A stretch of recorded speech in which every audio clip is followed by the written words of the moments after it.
Okay, I show it is now 7:15 on Wednesday, December 8th, 2021. I'd like to bring the Finance and Personnel Committee meeting to order.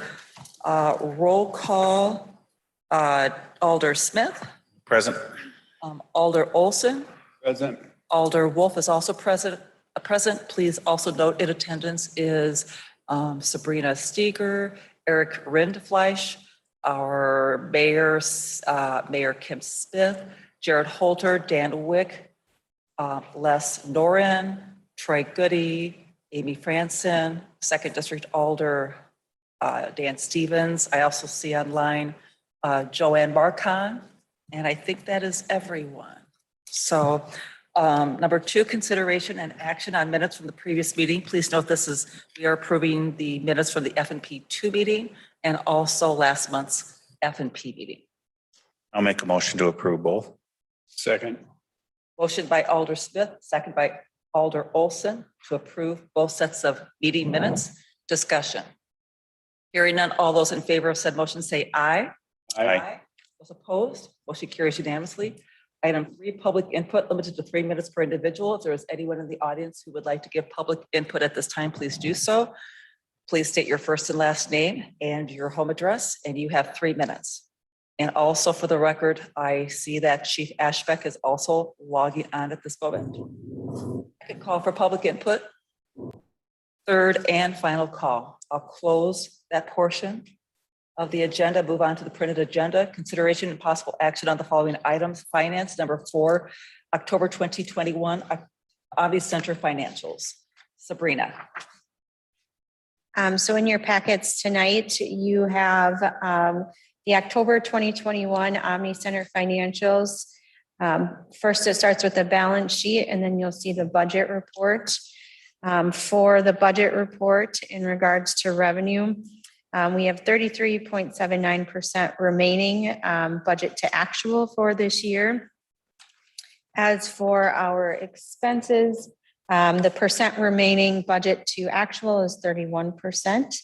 I know Dan Wick wanted to mention a couple things related to the Omni, things that are occurring this weekend and coming up in the month of December. Also, just keep in mind, this is only through the month of October. So we still have November to add and then December. So I'll hand it over to Dan. Yeah, just one thing on the financials. If you look at, we do have the liquor account. That's an item that we will transfer over with Sabrina's assistance once. So I think that account shows just shy of $20,000. We'll leave roughly $1,800 to $2,000 in that account. The rest will be transferred over to our operating, revenue account. So that's something that isn't reflected in our operating budget right now. I just also wanted to state this weekend we are with our work with Explore Lacrosse, as we are looking to bring people in and helping. We do have a My Hockey tournament that Explore Lacrosse brought to us. We have 15 teams coming in from 7 different states. The farthest team coming in will be flying in from Fort Myers, Florida. To have that amount of people coming into the area, having 7 states represented, we're gearing up for a great weekend with a lot of teams, probably the first times coming down Alaska. So it should be a great opportunity for us to showcase the community. Excellent jobs. Thank you. Dan, very much appreciated. Good news. Anything else? I'll entertain a motion to place on file. I'll make that motion to place the October 2021 Omni Center financials on file. Second. Motion by Alder Smith, second by Alder Olson to accept and place the October 2021 Omni Center financials on file. Discussion. Seeing none, all those in favor of said motion say aye. Aye. Those opposed, motion carries unanimously. Item 5 under finance, October 2021 general fund financials. Sabrina. Right, so next in your packets tonight, under attachment 5 is the October 2021 general fund financials. I'll revert you to the budget report. First, you'll see the balance sheet. In the budget report, if you look on page page 3 of 16 or page 12 of the PDF file. You can see that the percent remaining for our budgeted revenues is 9.8%. So we are almost to our full budget of what we expected with 2 months left in the year. I can tell you, we will be over that 9.8% because we did receive our additional funding that for the shared revenue from the state. We received a $400,000 check in the mail this week. So we will easily be over that 9.8% of what we budgeted for this year. As for expenses, that I can ask you to turn to the end of the budget report, which will tell you our total budgeted expenses, which if you're following along in the PDF is on page 24, or if you're looking at the bottom of the report, it's page 15 of 16. The percent remaining for expenses for the year is 27.25%. No concerns in regards to any major expenses that we have coming up. There will be at council next week, as we talked about in Public Works, the Board of Public Works last night, a proposed budget adjustment, but that will affect our equipment replacement fund, and you'll see that next week. Thank you. Any questions of Sabrina at this time? I'll entertain a motion. I'll make a motion that we place on file the October 2021 general fund financials. Second. Motion by Alder Smith, seconded by Alder Olson to accept and place on file the October 2021 general fund financials. Discussion. Hearing none, all those in favor of said motion say aye. Aye. Those opposed, motion carries unanimously. Item 6, 2022 City of Onalaska fee schedule. I do note that Joanne Marcon is online in case there are any questions that any of us may have. One thing that I will note in relation to the fee schedule, these fees are sent to all of the department heads to adjust related to just the price changes. We look at inflation, things of that nature, and how we adjust the fees that we have. So Sabrina, after speaking with Joanne earlier this evening, by understanding that anything that is under in our attachment number F6, anything that is in yellow is what is being proposed. I understand that she, in conjunction with all the city department heads, have arrived at, they've all conferred and have arrived at, if there's any adjustments, these are what are being presented this evening. If there's no changes, they've agreed to let them stay. I do note on page 27, she and I talked a little bit about the special event permits, the proposed. They are coming down, they are being reduced dramatically. So I think maybe if the F&P committee, if you have any thoughts on their large reduction, or you agree, or you're fine with them, or have any questions about that, it's on page 27.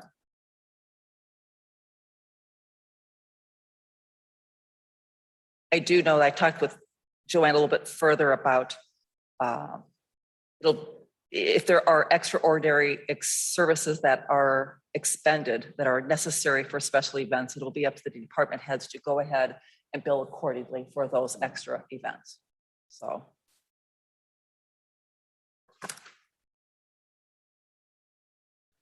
I just have a question, Diane. Sure, Tom. On page 25, the under Public Works title and Public Works at 602, the permit to excavate the right of way inspect. What's all that about? Is that, it's all new, right? What is that?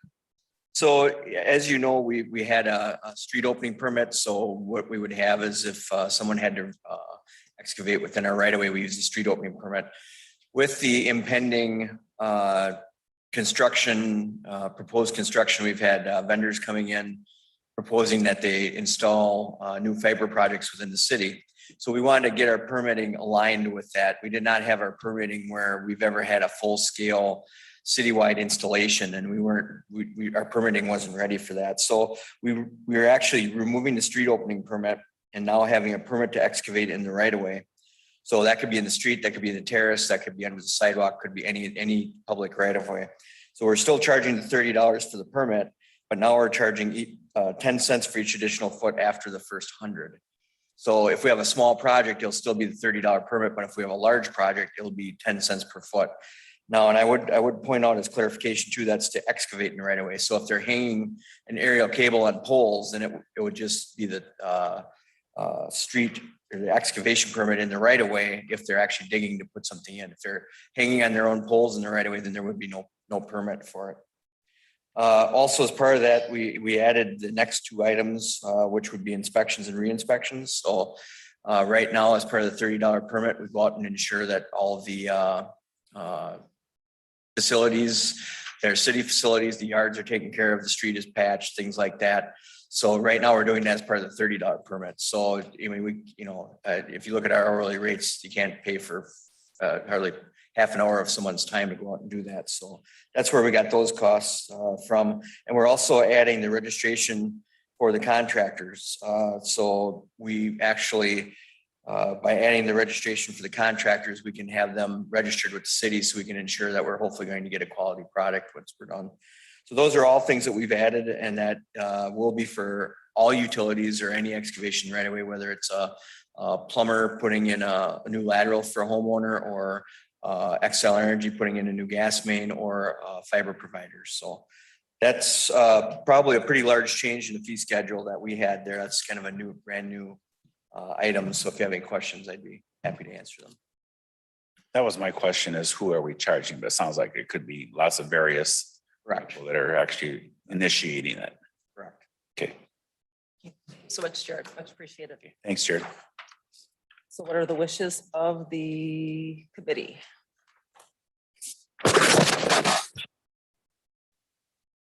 I'll make a motion that we approve the 2022 City of Onalaska fee schedule as stated.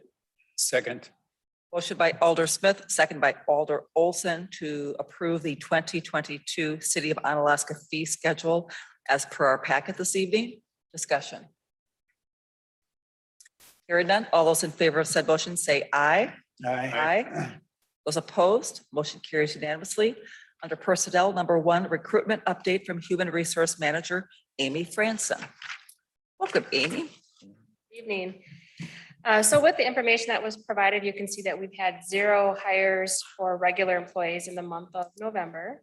The status on our 2 vacant positions, we've got the paralegal position and the police officer position. The interview process has been completed for both of those positions, and we're just waiting on confirmation of a start date for the paralegal, and then background screening for the police officer position. What was the very last part? I heard that you're working on a start date for the paralegal.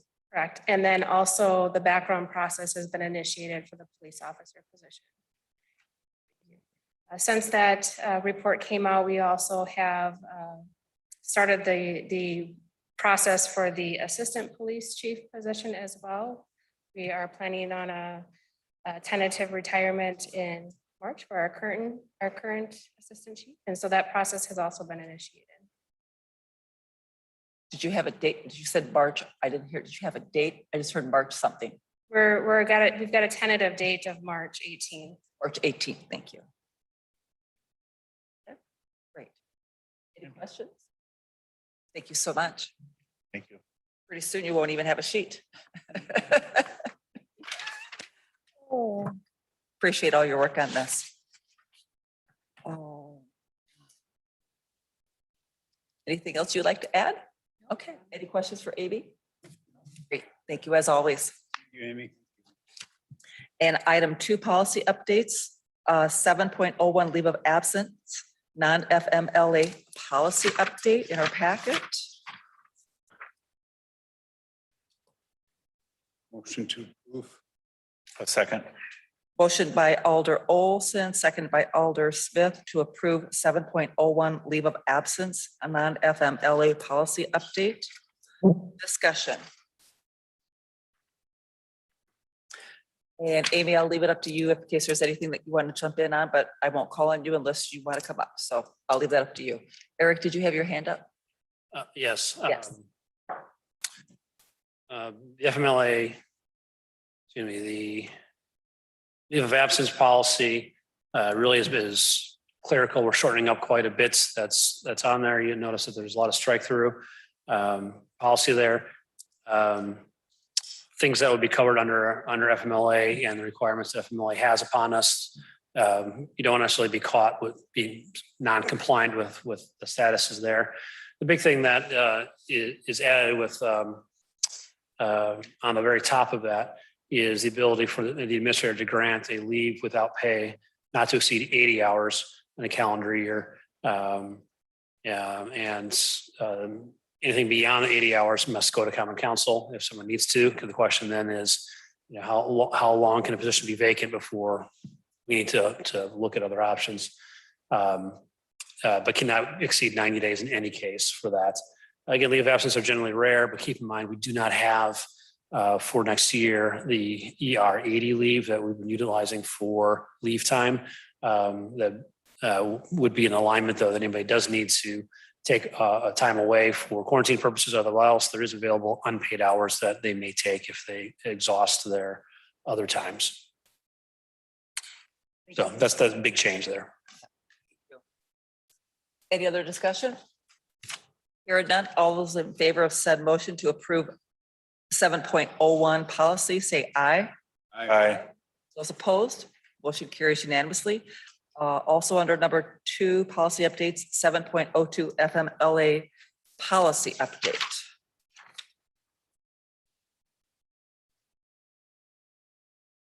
Make a motion, we approve 7.02 FMLA policy update. Second. Motion by Alder Olson, second by Alder Smith to approve 7.02 FMLA policy update. Discussion. Eric? Again, this one is just putting us in compliance with FMLA requirements and eliminating things that, like definitions, things that are not necessary to be in a policy. You notice this one does not have a strike through because effectively the entire policy was the things that were eliminated that were not warranted to be within the policy itself. But again, this puts us strictly in compliance with the FMLA requirements. Thank you. Any further discussion? Hearing none, all those in favor of said motion to approve 7.02, the FMLA policy update is presented, say aye. Aye. Aye. Those opposed, motion carries unanimously. And the third one, 7.03 military leave policy update. I'll make a motion that we approve 7.03 military leave policy update. Second. Motion by Alder Smith, second by Alder Olson to approve 7.03 military leave policy update. Discussion. Eric? Likewise, the remaining paragraph that would be in the policy is purely coming out of state statute and federal law that requires us to provide that leave time.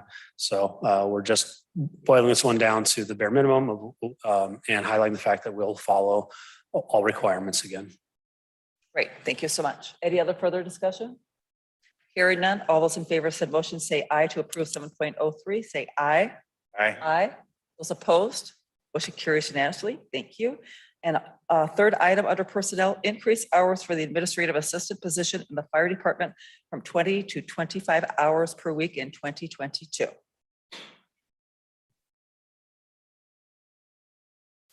Welcome, Troy. Like I've been up here quite a bit lately.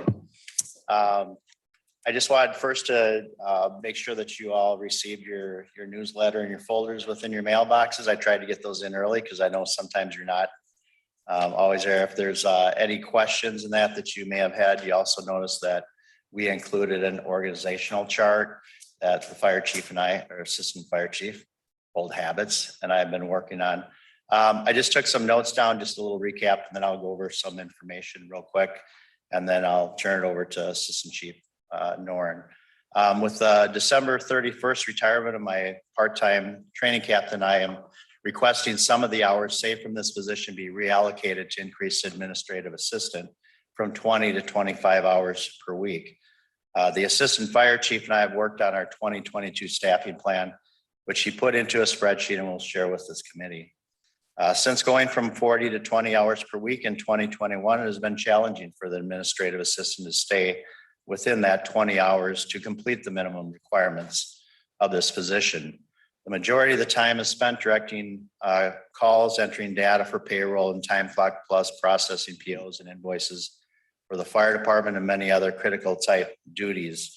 Our emergency operations plan for the city has seen very few updates this past year, which will have to be a priority in 2022, along with working together with my team for a 5-year strategic staffing plan, which would include the future Station 2. I have also have the following concerns that have recently come up with my training captain who is stepping down. Last week, a state fire code review class was hosted by the Onalaska Fire Department. Our fire prevention coordinator, April Hammond, discussed the 2% fire dues program and what to expect during an audit. By participating, we receive approximately $85,000 annually.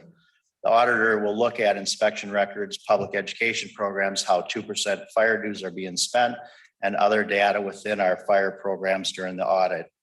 If we would fail the audit, we could possibly lose that funding. April also reviewed the requirements of SPS 330, Fire Department Safety and Health Standard, stressing the importance of training and certification for firefighters and officers, documenting training records for all firefighters, SOGs, personal protective equipment, and other regulations. After talking to my training captain, I am concerned with the number of hours that he has spent entering data in our training software and who will take over those duties. Estimating 400 hours annually would be 7.5 hours per week approximately. He agreed to work with the administrative assistant to show her how to enter the training for all firefighters and EMS recertification hours. Also how to generate required reports for compliance recertification and for the audits. I have done audits already with my training captain and with our administrative assistant and myself. And it has went quite well having the documentation and the reports from what we actually do, entering data and producing these reports. The data entries are also critical to maintain our current ISO insurance rating of 3. Should we lose points due to lack of training records and drop to a 4, the city's insurance rates would increase. Knowing I have had and projected that we have a training captain and EMS coordinator that would be stepping down soon because of age, I knew the assistant fire chief would have to take over training responsibilities for compliance. Data entry by the administrative assistant would lessen the amount of time for this added responsibility. Working within our budget, our part-time wage budget, we feel the 25 hours would be a good starting point to establish an 8 to 1 schedule for our administrative assistant Monday through Friday. Our department has made a lot of progress under the new leadership over the past year. I hope we can continue to move forward and not take a step backwards. Any questions for me? Otherwise, I'll let my assistant chief come up. Thank you. Chief. Chief, one other question. You mentioned that the emergency plan has had very few updates this year. Who's responsible for those updates? Well, we're working on, yes, we're responsible for updating it. We also had a changeover of personnel, which we are now working on training them. We have 3 or 4 that just went through ICS 300, which the administrative assistant normally tracks that training. And so the direction we are moving and we need to move in 22 is to go to the next level with our tabletop exercises and some of the things that we have wanted to do. It is also part of the administrative assistant's position as well. I believe I heard you say, though, emergency plan had very few updates. Yes. So are you the one who is responsible to implement those updates? Yes, myself and my team are responsible. Thank you. Okay.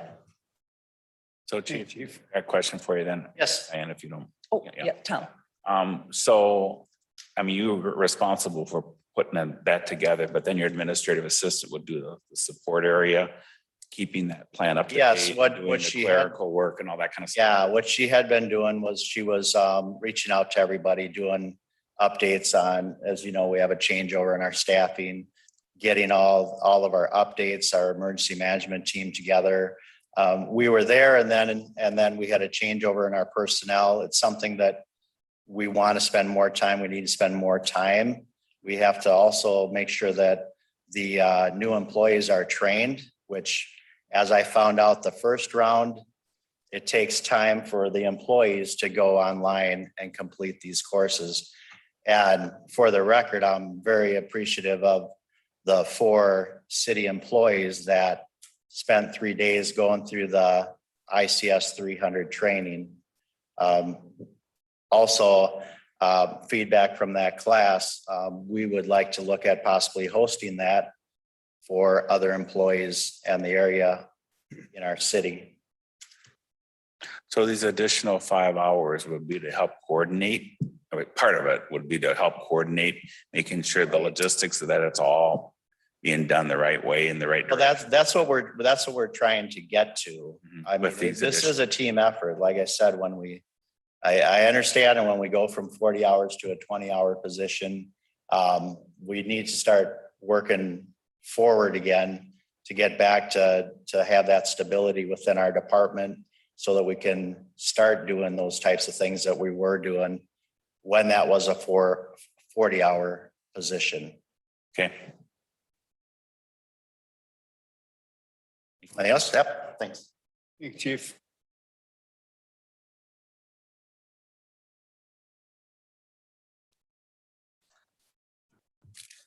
Good evening. Good evening. Hi. Welcome. How are you tonight? Good. I just want to come up and make a little bit of a statement to support Chief Goody and the work he's done. First and foremost, I want to recognize that, it was quite a long time before I was able to get not only here, but really start to feel like I've got my feet underneath me, get into my position. And Chief Goody's had the responsibility for an immense amount of workload for well over the last year and a half. So I don't think that can be understated, the effort he's put forth. One of the reasons I want to come up is to stress the importance of the administrative assistant position on the overall mission accomplishment of the fire department. I think there's a substantial amount of work that needs to be done, both in processing payroll, purchase orders. Chief mentioned the DSPS 2% dues audit that happens, occasionally.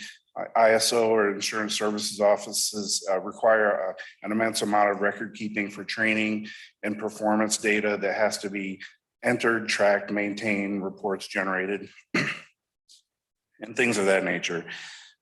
In addition to that, we run an EMS program. There's several EMS agencies from both the Wisconsin EMS, the Gunderson Health System, the National Registry of Emergency Medical Technicians that require information put into their databases, tracked to make sure our people are certified and cleared to run EMS programs. And finally, in addition to all that, important work that needs to be done, there's a need to have some sort of consistent presence in the fire administration area. As you know, we're very operational oriented. At any given moment, the chief or both of us could be out of the office answering alarms. Matter of fact, at about noon today, I was on the EMS call on Broad Street. So, at any point in time, we drop what we do, pick up our duty bags and go to work. Given all that thing, I think it's important for the department. We feel it's important to continue to work that position back to a full-time position. But we also realize that this year the budget was tight and it's not going to happen. We want to work within the city team process to make sure everybody's goals are met. So what we're doing now is trying to emphasize the fact that we're not trying to establish additional funding for the 2022 budget. We're just looking to offset the loss of work productivity we're losing with Captain Molzon retiring and the savings we'll get by him stepping down. Some numbers I have, and I still have to work with the finance director to see how accurate my figures are because I've really kind of generated these from scratch, but show that the increase in 20 to 25 hours for administrative assistant would cost about $6,400 under next year's wage schedule. The savings for Captain Molzon stepping down would be about $5,600. So that puts us about $800 short right there, just in Captain Molzon stepping down and Stacy stepping up to 25. Go through my checklist because I actually made one tonight. In the end, I guess we're not asking for new money. We're asking, the council for the discretion to utilize our funding in a manner that best suits our organization and puts us in a position for success. With that, I would take any questions. Thank you. Any questions of Les? Good. Thank you so much, Chief. Thank you. Appreciate it. Thank you. I'll make a motion to approve the additional hours for the administrative assistant to perform the operation that the chief requests. I'll second that. Motion by Alder Olson, seconded by Alder Smith to increase the hours for the administrative assistant in the fire department from 20 to 25 hours per week in 2022. Discussion. I do have one question, maybe of Chief Goody. Could we confirm what is the person who is in the current position? What is their job title? Administrative assistant. I would strongly urge you to reflect that in future newsletters if it is listed. Oh, thank you. I'll note that. Thank you.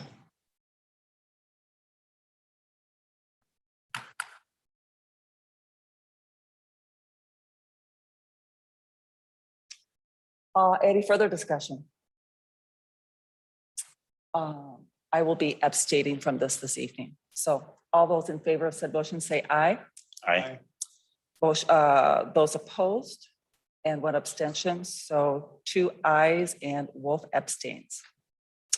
And I will entertain a motion for adjournment. Motion to adjourn. Second. Motion by Alder Smith, second by Alder Olson for adjournment at 7:47. Discussion? Hearing none. All those in favor of said motion say aye. Aye. Those opposed, motion carries unanimously. We are adjourned at 7:48 p.m. Thank you, everyone, for coming in this evening.